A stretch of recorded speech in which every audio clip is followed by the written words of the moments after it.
I Found a Weird Orb in the Forest. The Final Chapter by Breinholdt.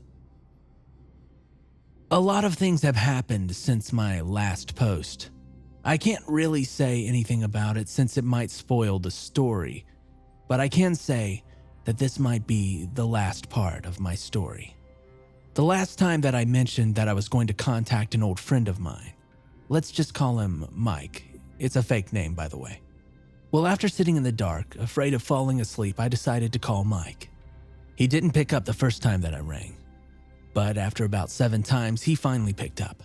"Hey, it's Mike," he said, with a hint of annoyance in his voice. "Who is it?" Hey, Mike, it's me," I said.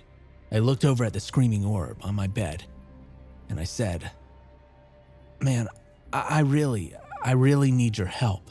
"Hold on. Who is me? And why are you calling this early in the morning?" he said a little more aggressively.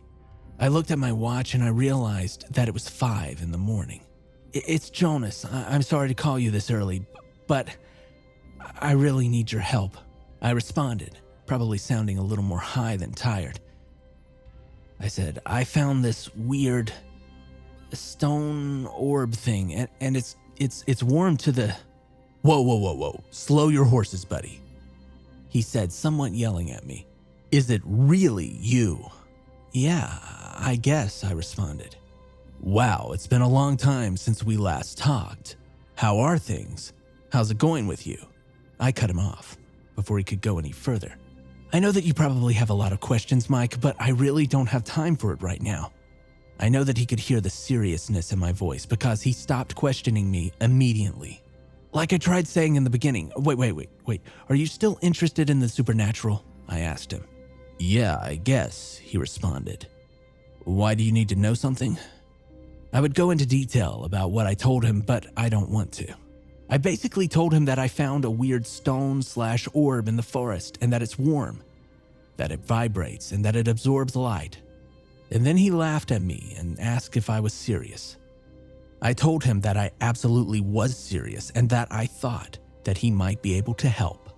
It took me about an hour to convince him that I was actually serious, and when I finally did, he said that he wanted to research in peace, so he hung up the phone. After about 3 hours, he called me and said, "Hey Jonas, it's me. You weren't lying. I can't find anything about this so-called orb," he said. "But if I was you, I would go and try to find that weird cult that worships rocks and stones." After hearing this, it only took me a few seconds to make up my mind. "Yeah, that's not actually a bad idea," I said. "But do you have any idea where they could be?" "Wait, are you actually going to try and find them?" he asked. "Yeah, what else can I do?" I responded. "I only know that they are somewhere in the forest," he said. Okay, thanks," I said, before hanging up. I think he was about to say something, but who cares? After that, I got up and I left my home and I headed for the forest. On the way over there, I got the dreadful feeling of being watched or hunted. I could feel that I hadn't slept for a while because I kept seeing something in the corner of my eye. When I finally got to the forest, it was beginning to get dark, so I got out my phone and I switched on my flashlight, and when I did, I saw glowing dots everywhere, on the ground, in the trees. I felt my heart dropped just before realizing what it was. It was cats, and I mean a lot of them.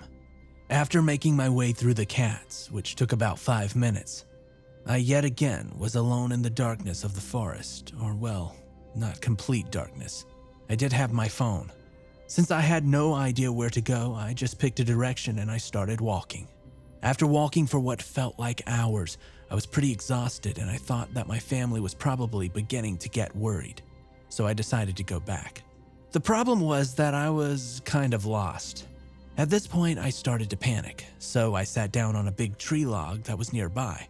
I looked up and saw that the moon was full and that I could see it just through the treetops. Suddenly, I heard a voice. It said, "Use it." I jumped up and started to shine my phone's flashlight around me, and just outside of view, I could see figures. It was exactly the same thing that I had dreamt the week before. I heard the voices getting closer and closer. I took out the orb and I knew what I had to do.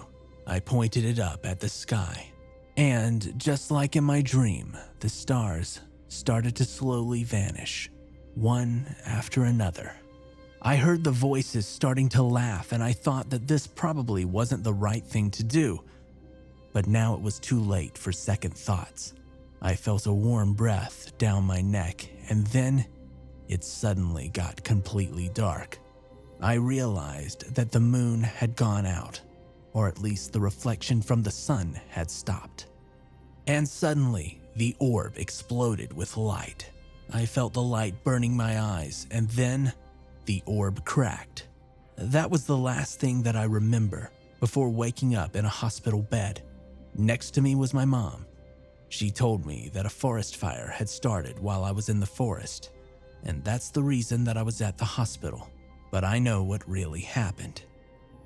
And that's where I am right now, in the hospital. My body is covered in burn marks, and it hurts. Now, I don't know if this was it, or if that orb will return to me someday. But I have been able to sleep, so that at least is some good news. Hopefully, I'll never see that orb again.